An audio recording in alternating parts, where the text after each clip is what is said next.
quatrième révolution industrielle crée un monde où les barrières physiques et numériques sont appelées à disparaître. Bientôt, des milliards d'objets connectés généreront des données qui pourront être utilisées pour améliorer notre productivité et notre qualité de vie. Voilà pourquoi les acteurs du monde des télécoms, les entreprises et les gouvernements du monde entier poursuivent assidûment le déploiement de la 5G. Sa connectivité ultra rapide permettra l'essor de l'intelligence artificielle et l'Internet des objets. Pour l'Europe, il faut rester à la pointe de l'innovation. Et comment faire? En collaborant. Les leaders européens de différents secteurs tels que la technologie, l'industrie, l'énergie et la santé se sont rassemblés lors de la Journée européenne de l'innovation de Huawei et son événement EcoConnect à Paris pour trouver des moyens d'accélérer la digitalisation. Huawei travaille en Europe depuis plus de 20 ans. Nous fournissons nos solutions aux opérateurs afin de construire l'autoroute de l'information en Europe pour les générations futures et l'aider à conserver sa position de leader de la quatrième révolution industrielle.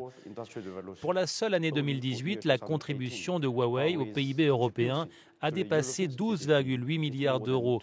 Nous avons également soutenu 169 000 emplois en Europe.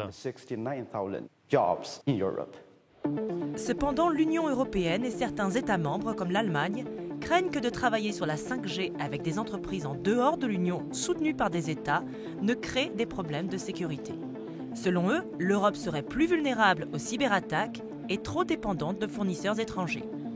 L'Europe a récemment publié des recommandations visant à rendre le réseau 5G plus sûr.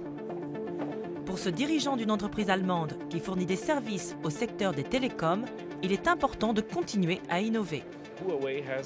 Huawei dispose actuellement de la meilleure technologie. Peut-être que ses concurrents ont 18-24 mois de retard.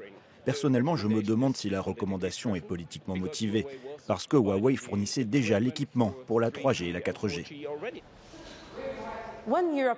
Lorsque l'Europe réglemente, cela ne devrait pas être perçu comme une restriction, mais comme une opportunité d'améliorer les standards.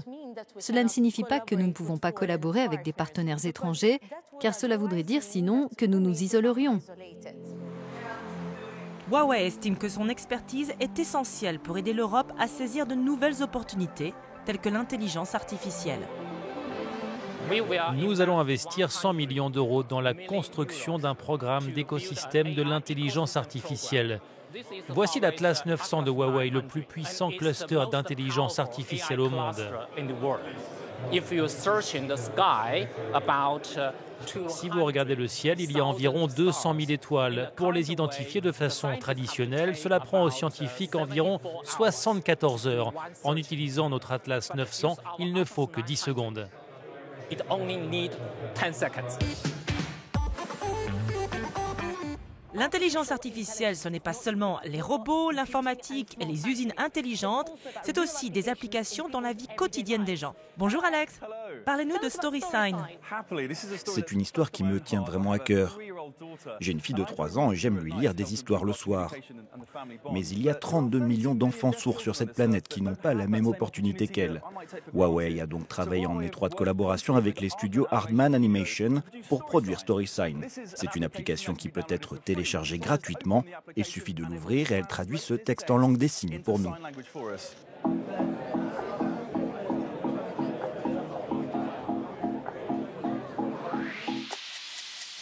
L'inclusion numérique est au cœur de la stratégie de Huawei.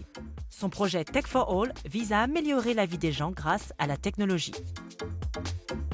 L'entreprise affirme que la sécurité est une priorité. Nous souhaitons, dans les 5 prochaines années, connecter 500 millions de personnes supplémentaires. Il est très important pour Huawei de collaborer avec l'Europe. Nous considérons que la cybersécurité est un problème technologique. Nous pouvons résoudre ce problème de façon raisonnable en se préoccupant uniquement des faits.